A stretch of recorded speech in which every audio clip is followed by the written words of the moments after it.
Hey everybody, welcome back to the channel. Welcome to, I don't know if this is the first iteration of this, but welcome to worst case scenarios, where today I'm going to look at specifically what would be the worst case scenarios for WWE Clash in Paris happening this weekend. All of this stuff is submitted by you, so I appreciate everyone for submitting. Let's have a laugh. Let's get nervous at what might happen. And yeah, without further ado, please make sure you subscribe, leave your likes, leave your comments, turn the bell for notifications. I post pretty randomly on here, and check out my Patreon in the description and the pinned comment. I post 3 to 5 wrestling match watch alongs a week, a lot of like first time views. It's a good time. All right, the first worst case scenario here says having the World Heavyweight Championship match be filled with interference from Braun Breaker and Bronson Reed, not allowing the challengers to get in any offense. Almost gave this a yay or a boo. That's not what this video is. Now, honestly, I see the first half of this being pretty likely. I do think the challengers are going to get in a lot of offense. We're going to have a ton of CM Punk and Seth Rollins brutalizing each other, and CM Punk's going to go at LA Knight, and Jey Uso, I think, is going to snap and run havoc like he kicked CM Punk. However, we do have Roman Reigns and Bronson Reed ideally wrestling before this match, so that could be the spot for Braun Breaker to do some shenanigans. Also, if Roman Reigns beats Bronson Reed, ideally Bronson Reed wouldn't then come out after getting a loss and,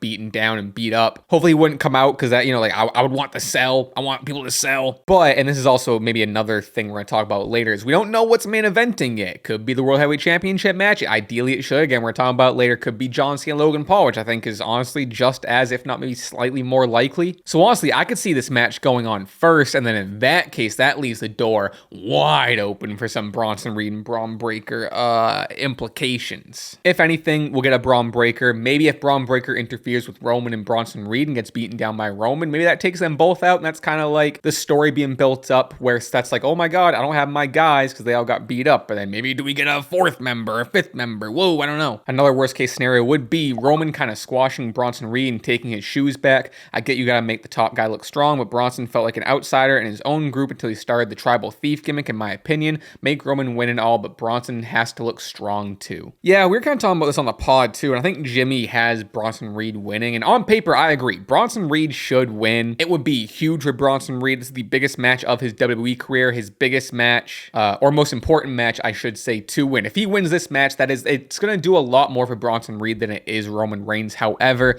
not to dip into predictions, but I really think Roman's gonna win. This feels like we're leading to Roman Reigns and Braun Breaker, which is the big money match, and this feels like the stepping stone of Roman Reigns getting to Braun Breaker. He's going to defeat one of the guys in the Vision, and he's going to get his shoes back. So that's kind of the story that's been built up for the past weeks, is him getting his shoes stolen. This feels like I'm getting my comeuppance, and I'm getting my Jordans back, and yeah, for those that don't know, Comeuppance is a new Jordan release, so yep, it's a collab. They do collab, it's a collab. So I wouldn't hold your breath. However, we're talking shenanigans. I could see a Braun Breaker interfering if he's not in the main event, or he'll interfere in every single match, who knows. But Braun Breaker can interfere, beat up Roman. Roman loses because of Braun Breaker. That's how you build to Roman and Braun Breaker. I can fully see that happening, but I do agree, especially what's been going on with Bronson Reed leading into the Vision, of him doing all the tsunamis onto Seth, and then him being built up as a power force in the Vision, even though I kind of do agree with you, he has kind of felt like the odd man out a little bit in the group. So a win here would be huge. I just don't know if it's happening. It's not going to be a squash though, so at least you can kind of what do they say, rest your hat or hang your hat on that it's not going to be a squash. But I would be shocked if we don't get the tribal chief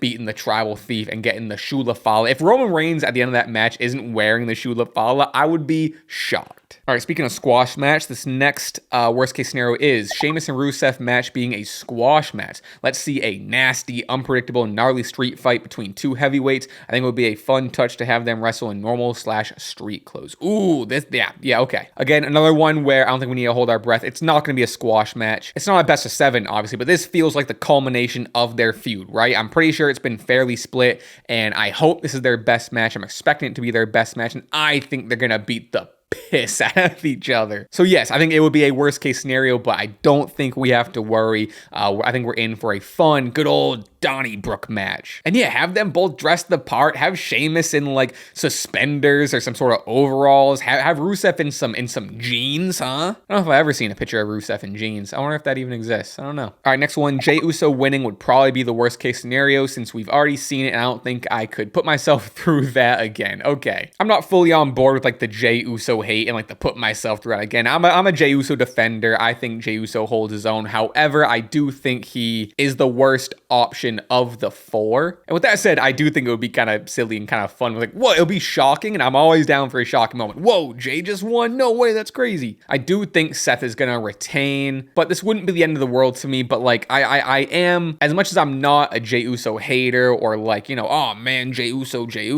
him winning here really wouldn't make sense, and it would feel like a little bit of a reset. That's like, it's not like a super beneficial reset for the title. So if you're gonna have the title change hands, I think CM Punk and LA Knight are better options. But again, I would be pretty shocked if this C+ of the show doesn't end with Seth Rollins retaining over the rest of the fellas, you know? All right, in that same match, worst case scenario would be LA Knight taking the pin. That would be irritating. He has been deserving of a world title run, but I don't see it happening soon, unfortunately. So hopefully he doesn't take the pin. Ooh, okay, this one I would not hold my breath, because judging by what's going on and the rest of the people in this match, I think LA Knight he probably has the highest percentage to take the pin. I could see, going on the basis of I think Seth is going to retain, I could see Seth pinning CM Punk to kind of further that feud and make Punk more pissed off. I could see Seth pinning Jay, the big baby face in the match next to it. Well, Punk, LA Knight, and Jay are all kind of baby faces here. But you know what I mean, the plucky baby face, I could see Seth pinning. But if you don't want Seth to pin Jay or especially Punk,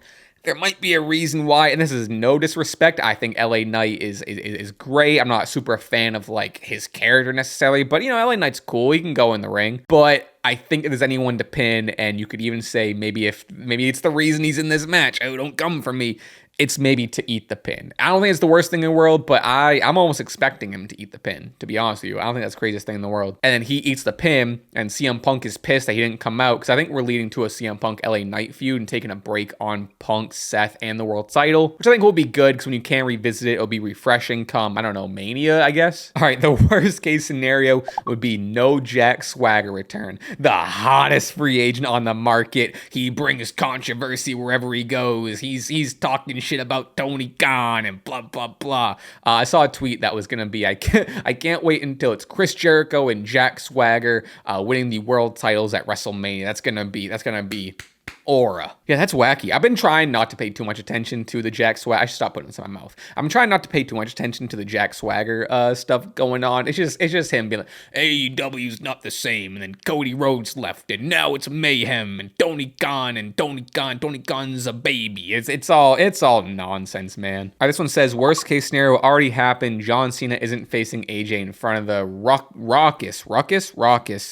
Paris crowd. Even just the fact that AJ's not on the card in general, like AJ Dom should be on this card, as well as like a Stephanie Vaquer match for sure. But like, I forget if I put it in here, but there was another take that was like, yeah, like look at the pop and the reception AJ got last time they were in Paris. It was great. Some would say it's phenomenal. Sorry. And they would boo the shit out of Dom. It would be great. It's a perfect Paris match, and I'm shocked they're not doing it in general for AJ and Dom. But I am just as shocked, and I thought this would have been a match like, you know, months before, before Logan Paul started getting involved. I was really convinced that we were getting AJ Cena. I thought this was going to be the next one up in the nostalgia train and the past opponents train, but instead we're getting our second time Logan Paul is being involved in John Cena retirement tour match. Whatever, it'll be a fun, maybe entertaining match. I'm sure it'll be all right. But yeah, it feels like they're really dropping the ball. And again, like I think there's another comment, I forget if I took too, but sure, it's great that AJ is going to be at Raw, and I'm not sure where that Raw is. I'm pretty sure they're still going to be overseas. But hopefully they're still maybe in France for, I don't know, man. It's crazy. It's shocking to me. All right, this is a real worst case scenario here. Travis Scott and The Rock return as Brock Lesnar's music hits. And that's a new vision, I guess. Yeah, I think this might take the cake. We're not declaring a winner here, but that might be the worst case scenario. I don't know. You might have won. You might have won this one. Worst case scenario would be Logan Paul beating Cena. Yeah, I mean, I think there's a small world, but we did our predictions, and I think my 5 confidence points was on John Cena beating Logan Paul. There's just no world. Even though I just said there's a world, there is no world. This is another good, feel-good John Cena. Well, not another, because he spent most of this run being heel, but this is a John Cena is a good guy again, and now he's facing someone who is a fully heel after the Cody match at SummerSlam, which was like they're kind of both face, even though New Jersey did not like Cody. Yeah, I would hate it. It wouldn't even be like good heat. I mean, I guess in the long run it would be like good heat, but not for the retirement tour, man. Have Logan beat someone else, not Cena. All right, this is what I was talking about earlier. Worst case scenario would be the World Heavyweight Championship match doesn't main event. I could see it happening. I could really see Cena and Logan main eventing, and I'm not very like, you know, traditionalist, or like I'm not very like, oh, this should happen because of tradition. However, the one thing I'm a stickler for is I do think the world title on the card should go on last. It should main event whatever world title it is, WWE Championship, World Championship, the Women's World Titles, like whatever is the biggest match that is a world championship that they have, that should be main eventing. And then sure, if you want to put another world title to open it, great. But if you want, you got to do a world title sandwich if you're doing that. I could fully see this world title match going on either first or before John Cena and Logan Paul.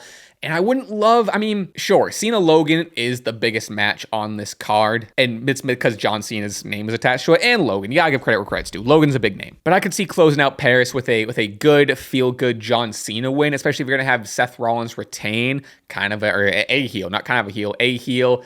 You're going to leave Paris a little deflated, so having John Cena beat the piss out of a Logan Paul and Paris is going to go crazy and be super happy, I could see them ending the show like that. And then maybe you have a new John Cena opponent come in. They probably won't do that. They're just going to end with John Cena with his hands raised. But yeah, I wouldn't be shocked if the World Heavyweight Championship match doesn't main event. And honestly, I'm kind of leaning that it doesn't. Not that that's what I want, but it's my prediction. All right, this last worst case scenario here is the final boss comes out and Cena turns heel again for no reason. Okay, like for sure, like yes, like joking aside, like, yeah, this would suck. We finally got it back. We have our we're so back moment. John Cena is face again and The Rock is out, and they've even like admitted to like, hey, we don't know what the fuck happened. We're just kind of hitting the reset button and hope you like the last few months until December, folks. But I gotta admit, it would be pretty funny if this was all just like a troll and this is all like I got ya. Cena's been healed the whole time, and now see how easy I can manipulate the crowd. The Rock's been here the whole time behind the curtain. He's been in Gorilla the whole time, every single episode, and I'm actually still a bad guy. And he turns back heel after like